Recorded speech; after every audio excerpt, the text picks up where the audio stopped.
All right, today we're going to take a look at this LEGO Racers set multi-track race challenge.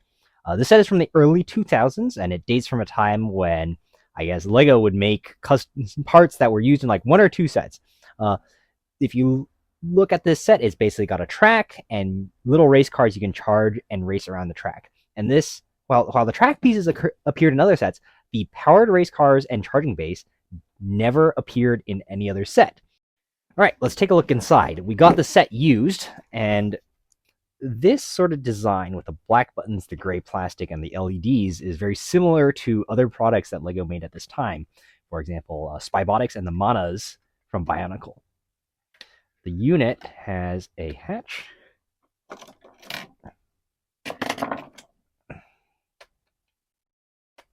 This is the base unit, and it takes two AA batteries, so we're going to have to go get those.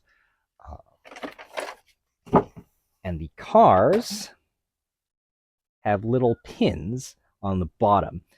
Now, there's only 3 rails. What I bet is going on in here is that the center rail is one polarity and the outer rails are another polarity, so no matter which way you put the car on the base, it will charge correctly. All of the racers in this set, the race cars, are built around this core, of course, and so they don't actually contain that many parts because this is somewhat bulky.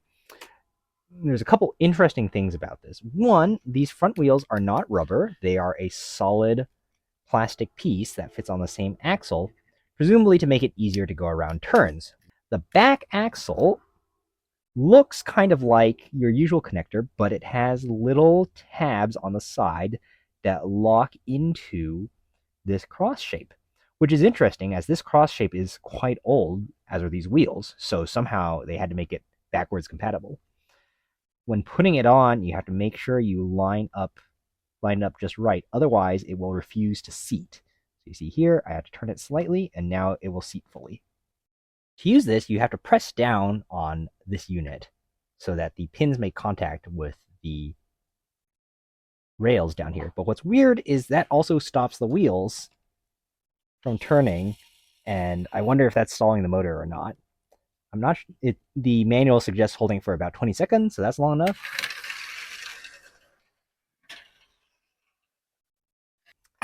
This set came with 2 units, and this one is seized. You can see I can't turn that.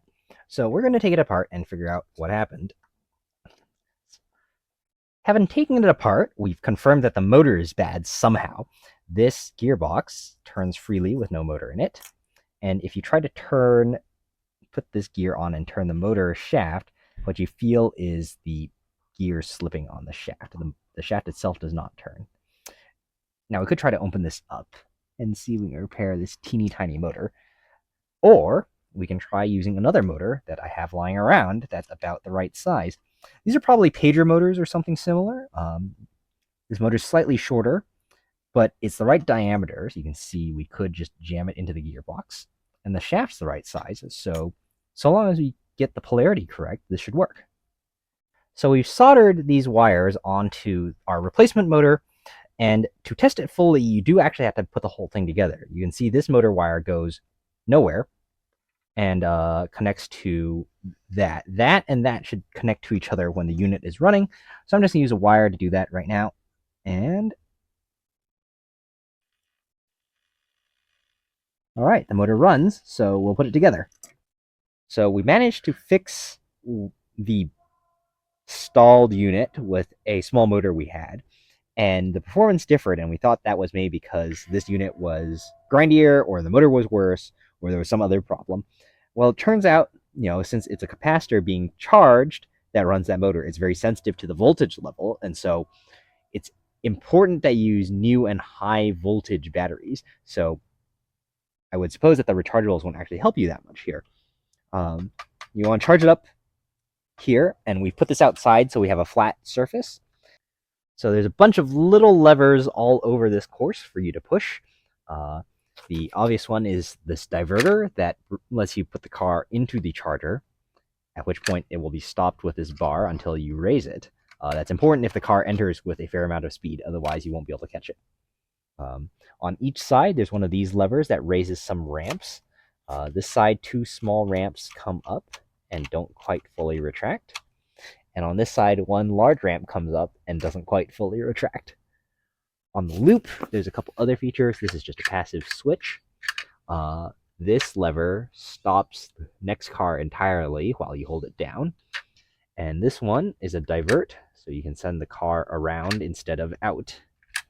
Given how awful this is and how little this lasts, you probably don't want to use any of them. So I'm going to hold this down now for about 20 seconds, and we'll send it around. All right, good enough.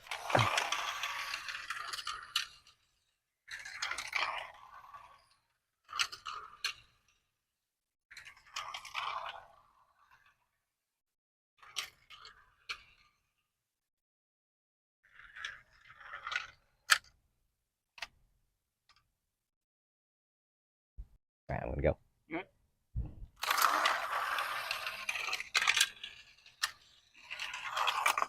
All right, let's go.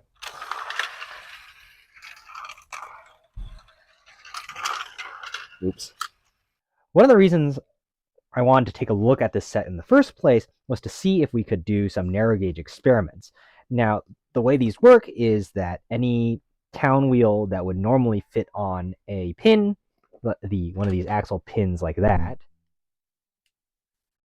can be placed on the drive shaft of this chassis.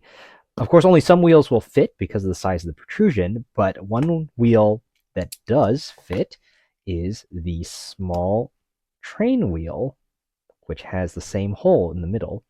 And so if you clock it correctly, it stays locked to the shaft.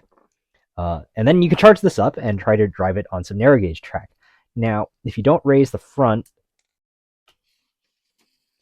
so without raising the front, then the rear wheels don't make contact because the belly of the chassis touches the rails. If I were to lift this slightly, I'll try to run forward.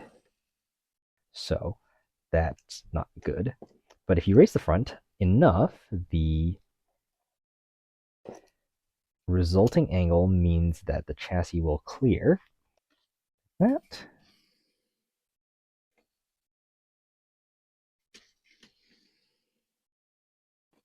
So let's take a brief detour into LEGO part dimensions and some standardization that LEGO has in their system.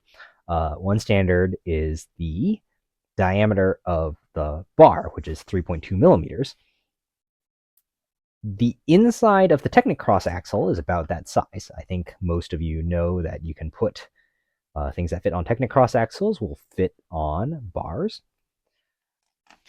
But this part of this town axle is also 3.2 millimeters. You can prove that by clipping a clip onto it, and it goes nicely. Which means you should be able to take a Technic part and put it on there. Now, if you use a large Technic piece like a bushing, that will crush the end of the pin, which has a little lip here. And so that's technically an illegal connection, but a thinner part might go on. See, once again, this is a little too thick and will crush the pin slightly.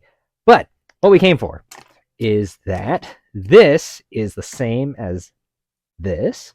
So we should be able to get the train wheel on here if we line it up carefully like this. It's now engaged on the driven part of the wheel, of the shaft.